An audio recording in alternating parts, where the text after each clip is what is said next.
आकाशवाणी देहरादून से प्रस्तुत हैं प्रादेशिक समाचार। पहले मुख्य समाचार। बद्रीनाथ और यमुनोत्री राष्ट्रीय राजमार्ग भूस्खलन के कारण आवाजाही के लिए अवरुद्ध।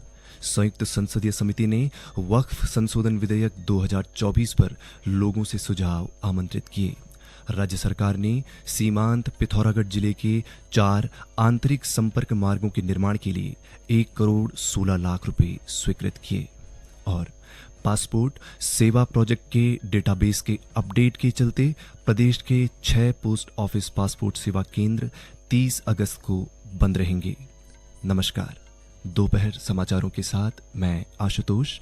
और अब समाचार विस्तार से।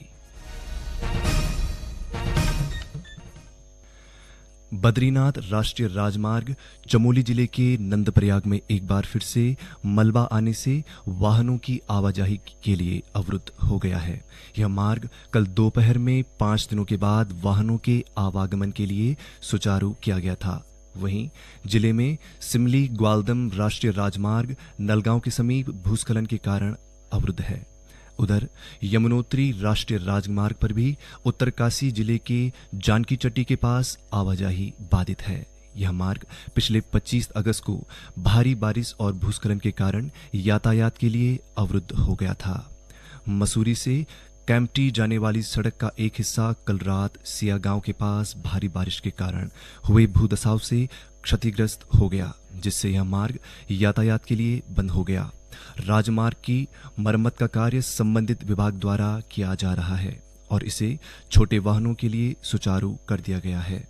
बड़े वाहनों की आवाजाही सुचारू करने के प्रयास किए जा रहे हैं। यात्रियों को आवाजाही के लिए वैकल्पिक मार्गों का उपयोग करने की सलाह दी गई है। उधर उत्तरकाशी में वरुणावत पर्वत की तलहटी पर स्थित गुफियारा क्षेत्र में देर रात पहाड़ी से पत्थर गिरने की खबर है। जिला प्रशासन ने रात में ही मौके पर मोर्चा संभालते हुए लोगों को सुरक्षित स्थान पर भेजा। उत्तरकाशी से तेखला की ओर ट्रैफिक को जीरो जोन कर मनेरा बाईपास की ओर से डाइवर्ट किया गया है। संसद की संयुक्त समिति ने वक्फ संशोधन विधेयक 2024 के बारे में लोगों से विचार आमंत्रित किए हैं। लोकसभा सचिवालय ने कहा है कि समिति को लिखित सुझाव हिंदी या अंग्रेजी में 2 प्रतियों में भेजा जा सकता है। सुझाव संयुक्त सचिव लोकसभा सचिवालय, कमरा नंबर 440, संसदीय शोध, नई दिल्ली को भेजे जा सकते हैं। विचार और सुझाव JPC वक्फ lss@sansad.in nic.in पर ईमेल किए जा सकते हैं। ये सुझाव 15 दिन में पहुंचे जाने चाहिए। विधेयक का प्रारूप हिंदी और अंग्रेजी में लोकसभा की वेबसाइट पर उपलब्ध है। यह विधेयक बजट सत्र के दौरान लोकसभा में पेश किया गया था। केंद्र सरकार की प्रधानमंत्री जनधन योजना ने 10 साल पूरे कर लिए हैं। अधिक से अधिक लोगों तक बैंकिंग सेवाओं का लाभ पहुंचाने के लिए वर्ष 2014 में यह योजना शुरू की गई थी। मुख्यमंत्री पुष्कर सिंह धामी ने जनधन योजना के 10 वर्ष पूर्ण होने पर कहा कि प्रधानमंत्री नरेंद्र मोदी के नेतृत्व में सरकार की इस योजना से देश के वित्तीय समावेशन की दिशा में एक क्रांतिकारी बदलाव आया है। इस योजना ने करोड़ों भारतीयों को बैंकिंग सेवाओं से जोड़कर वित्तीय सुरक्षा को सुनिश्चित किया है और आर्थिक स्वतंत्रता की दिशा में महत्वपूर्ण योगदान दिया है। मुख्यमंत्री ने कहा कि 10 साल की इस यात्रा में जनधन योजना से सामाजिक और आर्थिक रूप से पिछड़े वर्ग भी मुख्यधारा में शामिल हुए हैं। इस योजना की सफलता से सभी को एक सशक्त और समृद्ध भारत की ओर बढ़ने की प्रेरणा मिलती है। उधम सिंह नगर जिले के रुद्रपुर में कृषक बंधु की बैठक का आयोजन किया गया। करीब 1 साल बाद हुई बैठक की जिलाधिकारी उदयराज सिंह ने अध्यक्षता की। बैठक में कई किसान संगठनों के प्रतिनिधि और किसान शामिल हुए। इस दौरान किसानों ने धान खरीद, धान का न्यूनतम समर्थन मूल्य, गन्ने का मूल्य, गन्ने की उन्नतशील प्रजातियों की कमी, गर्मी में धान की खेती के विकल्प के तौर पर मक्के की खेती को बढ़ावा देने और ट्यूबवेल के बिजली बिल माफ करने समेत कई अन्य मुद्दे जिलाधिकारी के समक्ष रखे। जिलाधिकारी ने कहा कि किसानों के मुद्दों पर आवश्यक कार्यवाही की जाएगी। साथ ही हर 15 दिन के अंतराल पर कृषक बंधु की बैठक का आयोजन किया जाएगा। चिकित्सा शिक्षा निदेशक डॉक्टर आशुतोष सयाना ने कहा कि कोलकाता में हुई घटना के बाद प्रदेश के सभी सरकारी और निजी मेडिकल कॉलेजों की सुरक्षा व्यवस्था में किसी तरह की ढील नहीं बरती जाएगी। उन्होंने कहा कि इसके लिए सभी मेडिकल कॉलेजों को सुरक्षा संबंधी दिशा निर्देश दिए गए हैं। उन्होंने कहा कि मेडिकल कॉलेजों में डॉक्टरों, नर्सों और अन्य स्टाफ के लिए सुरक्षा के मानक बने हैं। इन मानकों के अनुपालन पर विशेष ध्यान दिया जा रहा है। ये समाचार आकाशवाणी के देहरादून केंद्र से प्रसारित किए जा रहे हैं।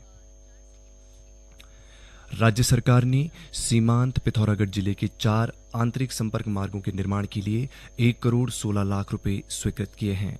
मुख्यमंत्री पुष्कर सिंह धामी ने ग्राम विकास विभाग के तहत जिले के विकासखंड मूनाकोट के जुलपाता से भटेड़ी तक, भटेड़ी से सिरोड़ी तक और मडसौन से डुगराकोट इंटर कॉलेज तक संपर्क मार्ग निर्माण के लिए वित्तीय स्वीकृति दी है।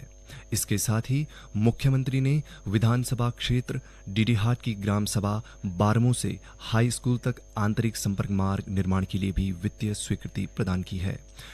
वहीं देहरादून जिले के डीएवी स्नातकोत्तर कॉलेज के बहुउद्देशीय क्रीड़ा भवन के निर्माण और आवश्यक उपकरणों के लिए 19 लाख रुपए से अधिक की धनराशि स्वीकृत की गई है।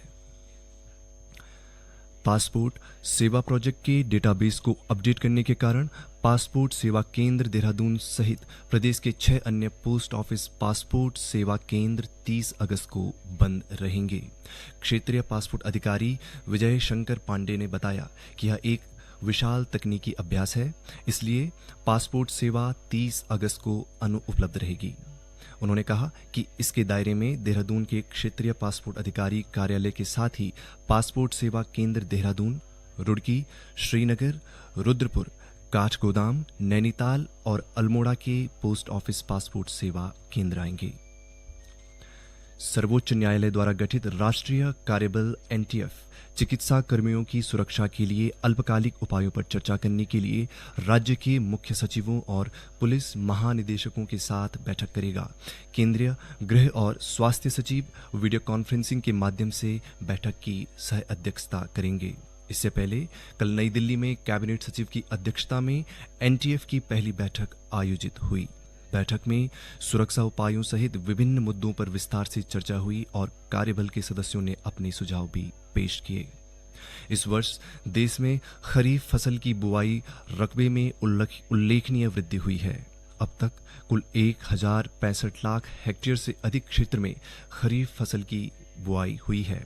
पिछले वर्ष इस अवधि में लगभग 1044 लाख हेक्टेयर क्षेत्र में बुआई हुई थी। राज्य के सहकारी बैंकों में मोबाइल और इंटरनेट बैंकिंग जैसी आधुनिक सुविधाओं को जल्द शुरू करने के निर्देश दिए गए हैं। सहकारिता सचिव दिलीप जावलकर ने यह भी कहा कि बैंकों के खराब प्रदर्शन पर अधिकारियों और कर्मचारियों की जिम्मेदारी तय की जाएगी। उन्होंने कहा कि राज्य के सहकारी बैंक में गंभीर बीमार शाखा प्रबंधकों और कर्मचारियों का प्रदर्शन ठीक नहीं होने पर उन्हें अनिवार्य सेवानिवृत्ति दी जाएगी।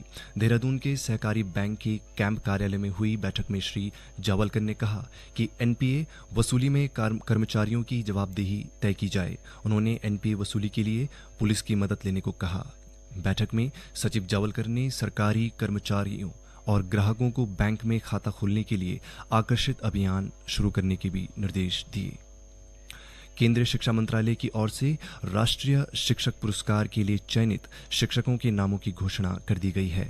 उत्तराखंड से चमोली जिले के पोखरी विकास खंड के राजकीय माध्यमिक विद्यालय की शिक्षिका कुसुमलता गडिया का चुनाव राष्ट्रीय शिक्षक पुरस्कार 2024 के लिए किया गया है।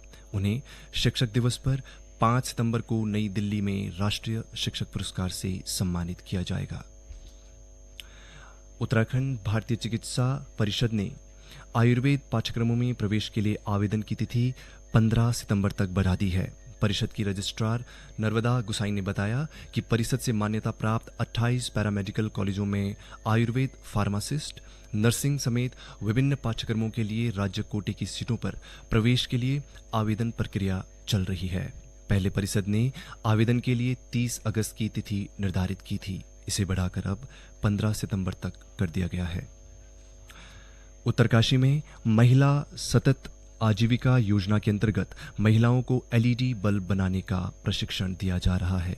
जिला पंचायत अध्यक्ष दीपक बिजौलाण ने कहा कि एलईडी बल्ब बनाने जैसे कौशल आधारित प्रशिक्षण लेकर महिलाएं अपना व्यवसाय शुरू कर सकती हैं। इससे महिलाओं की आर्थिकी सुधरेगी और समाज में उनकी भूमिका भी सशक्त होगी। अंत में मुख्य समाचार एक बार फिर। बद्रीनाथ और यमुनोत्री राष्ट्रीय राजमार्ग भूस्खलन के कारण आवाजाही के लिए अवरुद्ध। संयुक्त संसदीय समिति ने वक्फ संशोधन विधेयक 2024 पर लोगों से सुझाव आमंत्रित किए। राज्य सरकार ने सीमांत पिथौरागढ़ जिले के 4 आंतरिक संपर्क मार्गों के निर्माण के लिए 1 करोड़ 16 लाख रुपए स्वीकृत किए। और पासपोर्ट सेवा प्रोजेक्ट के डेटाबेस के अपडेट के चलते प्रदेश के 6 पोस्ट ऑफिस पासपोर्ट सेवा केंद्र 30 अगस्त को बंद रहेंगे। इसके साथ ही प्रादेशिक समाचारों का ये बुलेटिन समाप्त हुआ। नमस्कार।